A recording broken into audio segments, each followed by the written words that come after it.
And here's how to switch a beadlock wheel.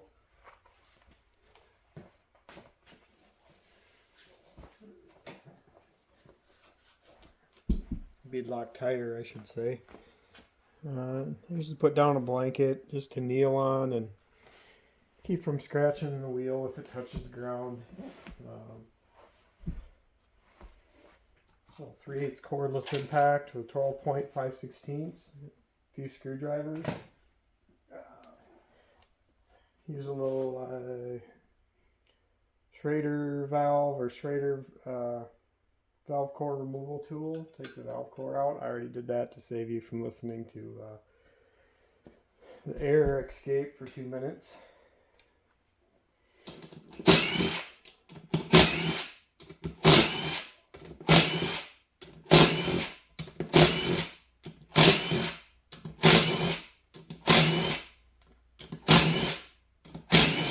I usually wear rubber gloves because my wheels usually have a bunch of brake dust built up on the back side.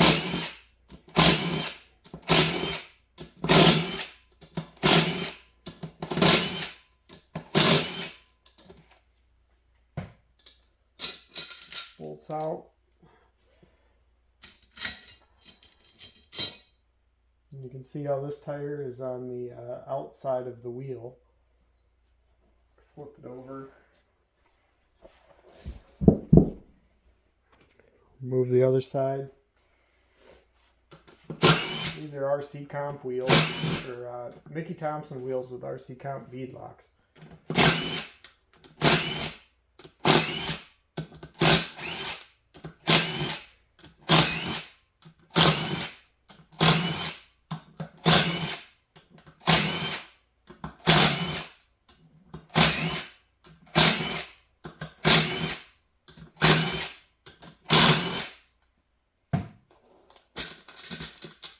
Usually just leave all the bolts right in them, set them nicely on the ground, and then you can just put it back the way it was. So you can see with the wheel, it's got a little narrower dish there than it does here. So it's easier to pry over on the narrowest part of the wheel barrel.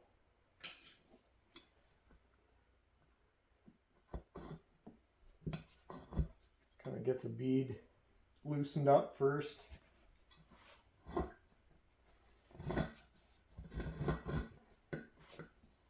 Just on one side.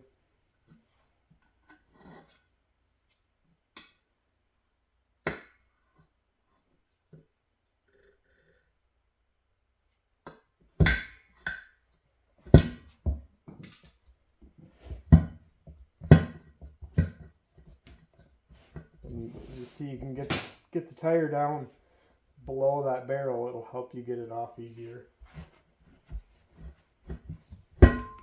Work it around the edge.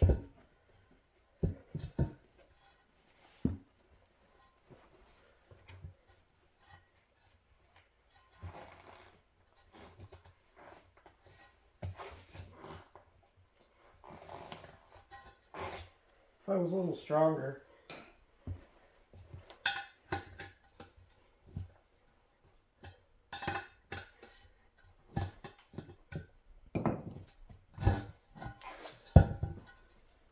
there you go.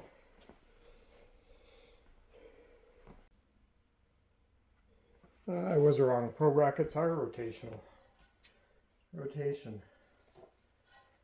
So you set the tire on the ground. Then I'm going to put that wide barrel in first.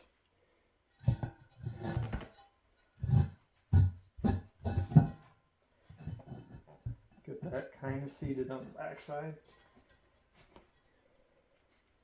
Then use a few screwdrivers to pry it over the front.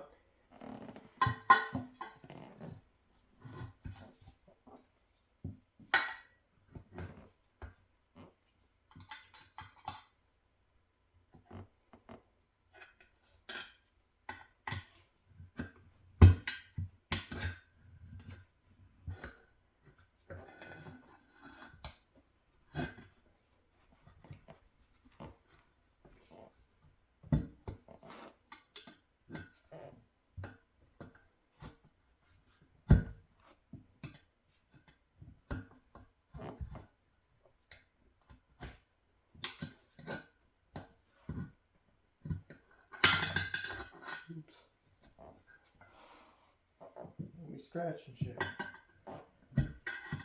Can't imagine how many times some guys do this in a season. For me, it's usually about twice. I don't race a lot.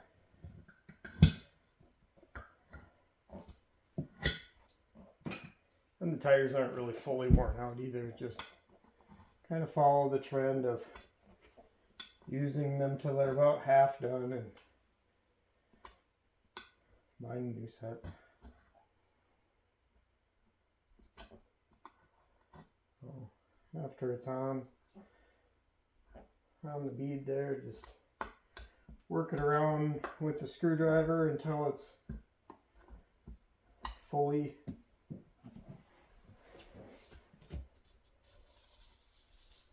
seated on the bead. Flip it over, do the other side.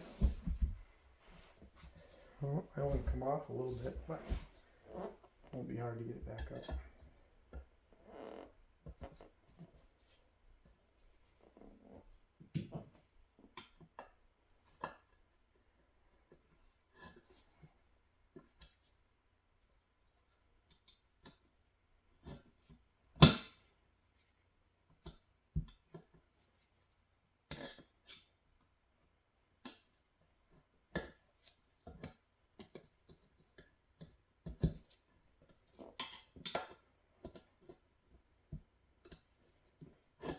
We should have got that one completely aligned before I put the front on, but oh well, it's going.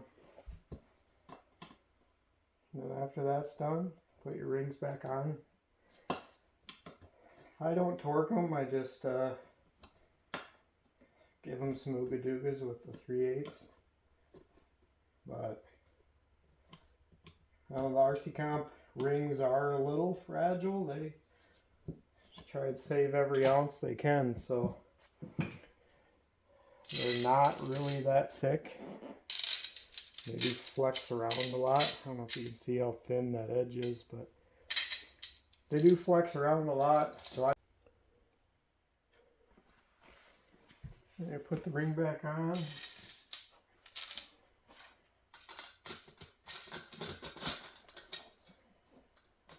I'll shake it around a little bit, get the bolts lined up. I always give them a little bit of a finger.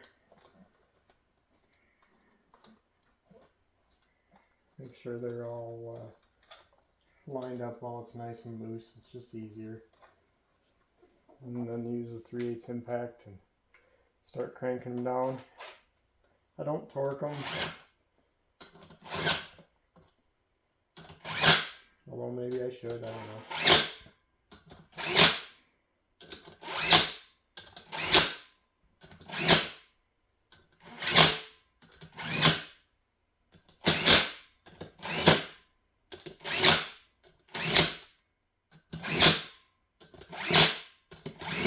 I always get asked on the wheel color. I wanted to mimic the 60s Hall brands and retro wheels, and this color ended up being Duplicolor cast iron gray that you would put on an old engine or a master cylinder, and for whatever reason, when it's not on cast iron and if it's on a smooth surface, it looks more bronze-ish, which is what I was going for. So it took me about 20 cans to eventually find that, about 6 or 7 years ago. Easy to touch up and it holds up good.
the valve core back in and you're ready to go. Air them up to, I usually air them up to 20, so then when you get to the racetrack you can air them down to 16 to 18 or whatever your preference is. I like 17.